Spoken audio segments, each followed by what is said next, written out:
এই যে ভূমিকম্প হলো আপনার গান বাজনা বাজানোর কারণে।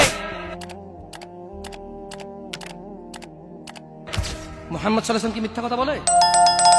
কারা কারা হাত তোলেন তো, যে মুহাম্মদ সাল্লাল্লাহু আলাইহি ওয়াসাল্লাম জানে না, মুহাম্মদ সাল্লাল্লাহু আলাইহি ওয়াসাল্লাম জানে না, এরকম কারা কারা স্বীকার করে? আল্লাহ নবী বলেছে, যখন বাদ্যযন্ত্র বেড়ে যাবে, গায়িকারা সম্মুখে এসে নাচবে, তুমি অপেক্ষা করো, পাহাড়গুলো কেঁপে উঠবে, পৃথিবীটা নড়ে উঠবে।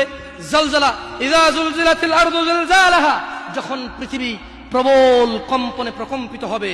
ওয়া খরাজাতিল আরদু আসকালাহা, যখন এই মাটি তার ভিতরে যা আছে একদম লাথি মেরে বের করে দেবে, লাশ হোক আর যাই হোক, মাটি বলবে যে বের হও, বের হও আমার থেকে, বের হও, আমি তোর আর কাউকে রাখবো না। وقال الانسان, মানুষ বলবে মালাহা মালাহা, পৃথিবীটার কি হলো, এই মাটির কি হলো, কেন সে কবরগুলো লাশগুলো বের করে দিচ্ছে, কেন সে স্বর্ণ মতি হীরা মানিক্য বের করে দিচ্ছে, মালাহা, এর কি হলো, কেন পাহাড় নড়ে উঠছে, কেন পাহাড় ভেঙে চূর্ণ বিচূর্ণ হয়ে যাচ্ছে। মানুষ বলবে মালাহা, পৃথিবীর কি হলো, বিআন্না রাব্বাকা আওহালাহা, পৃথিবী এটা করবে, বিআন্না রাব্বাক, কারণ তোমার প্রতিপালক আওহালাহা, পৃথিবীকে আদেশ করেছে। আপনি গান শোনেন, আমি শুনি না, আপনি গান বাজান, আমি বাজাই না। যখন চিটাগং নড়ে উঠলো ভূমিকম্পে, আপনার বাড়ির সাথে আমার বাড়িটাও নড়ছে।